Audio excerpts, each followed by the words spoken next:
Obra tremenda, jovem liberto de prolapso da bexiga, Congregação Cristã no Brasil. O irmão que testificou aquele milagre não conseguia conter as lágrimas ao lembrar como tudo aconteceu.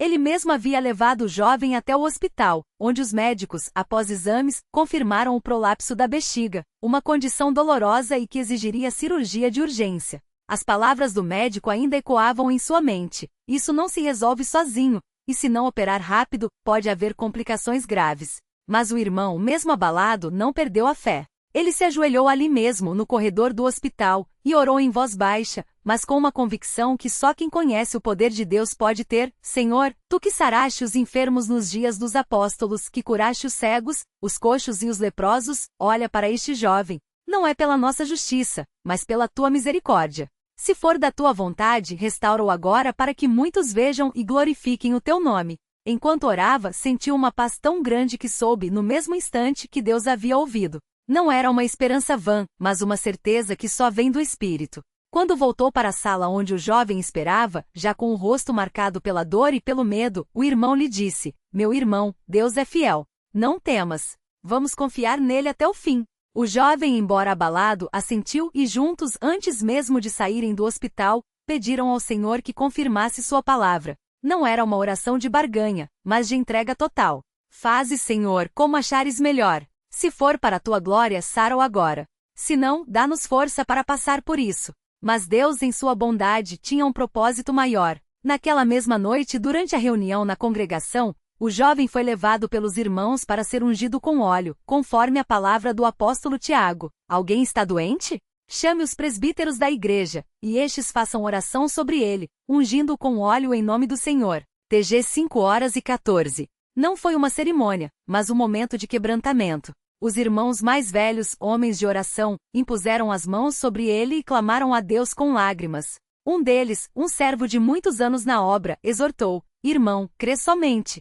Não olhes para a doença, mas para aquele que pode tudo. O mesmo Deus que abriu o mar, que fez o sol parar, que ressuscitou Lázaro, está aqui agora. Ele não mudou. E então, algo sobrenatural aconteceu. Enquanto oravam, o jovem sentiu como se uma mão invisível tocasse seu ventre. Não foi uma dor, mas uma sensação de alívio tão forte que ele abriu os olhos, surpreso. Os irmãos, percebendo a mudança, continuaram a clamar, e de repente, ele sentiu que podia se levantar. Com cautela, tentou se mover e, para espanto de todos, a dor havia desaparecido. Não era uma melhora gradual, mas uma cura instantânea. Ele foi ao banheiro, e para sua própria surpresa, tudo estava normal. Não havia mais sinal do prolapso. Os médicos haviam dito que seria impossível sem cirurgia, mas Deus, em sua soberania, fez o impossível. Na manhã seguinte, ele voltou ao hospital para novos exames, não por dúvida, mas para que a glória fosse dada a Deus de maneira incontestável. O mesmo médico que havia dado o diagnóstico grave agora olhava os resultados com incredulidade. Isso não faz sentido, o médico disse, mas se foi uma cura, então só pode ter sido algo sobrenatural. O jovem humilde apenas respondeu: foi Deus. Só ele pode fazer isso. O médico, embora não fosse crente, ficou tão impactado que pediu para falar com os irmãos da congregação. Não para debater, mas para entender como uma fé tão simples poderia mover coisas que a ciência não explicava. Quando o testemunho foi dado na reunião seguinte, muitos choraram. Não eram lágrimas de comoção passageira, mas de um reconhecimento profundo de que Deus ainda opera hoje como nos dias dos apóstolos.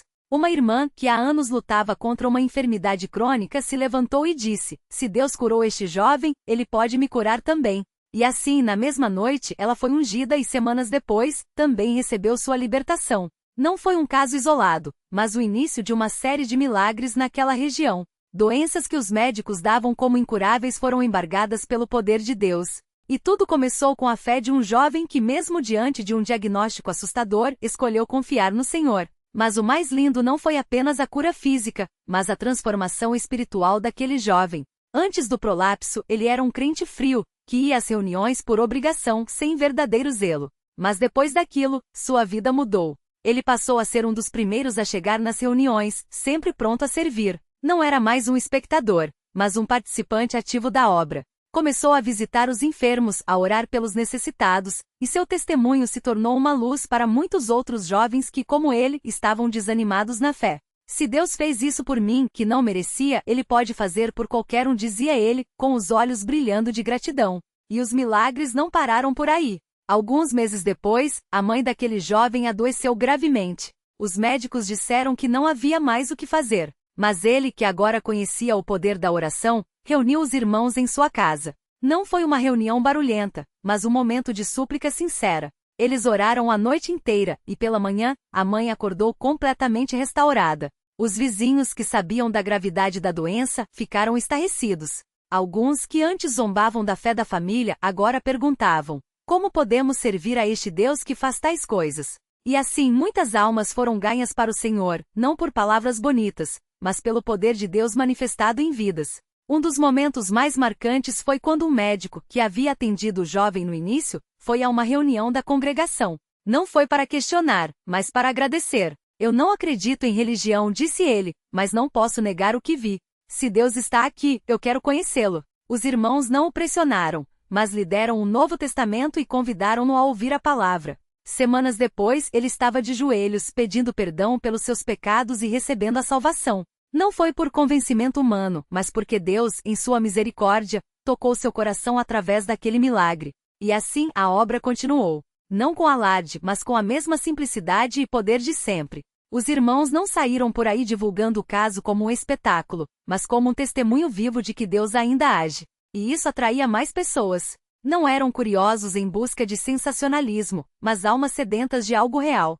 Muitos, ao ouvirem o relato, vinham com suas próprias enfermidades, não exigindo cura, mas buscando a Deus com humildade. E o Senhor, fiel como sempre, não os desamparava. Um irmão mais velho, que havia visto muitos milagres em seus anos de caminhada, costumava dizer: Deus não faz essas coisas para nos engrandecer, mas para que o glorifiquemos. Cada cura, cada livramento, é um convite para nos aproximarmos mais dele. E era verdade. Aqueles que recebiam as bênçãos não se tornavam orgulhosos, mas mais dependentes do Senhor. Sabiam que não era por mérito próprio, mas pela graça de Deus que aquelas coisas aconteciam.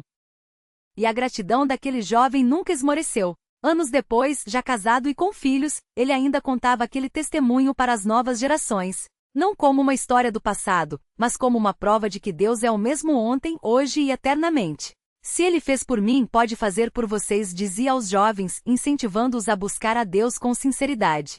E muitos, ao ouvirem, também experimentavam o poder de Deus em suas vidas. Porque essa é a obra da Congregação Cristã no Brasil. Não um ajuntamento de pessoas, mas um lugar onde Deus se manifesta, onde vidas são transformadas, onde o Evangelho é pregado com pureza e onde os milagres não são exceção, mas uma confirmação de que Jesus Cristo é o mesmo, e que sua palavra nunca volta vazia. Não há glória para os homens, mas somente para aquele que tudo pode. E assim a obra continua silenciosa para o mundo, mas poderosa para aqueles que creem. Porque Deus não mudou e sua mão ainda está estendida para salvar, curar e libertar. Amém.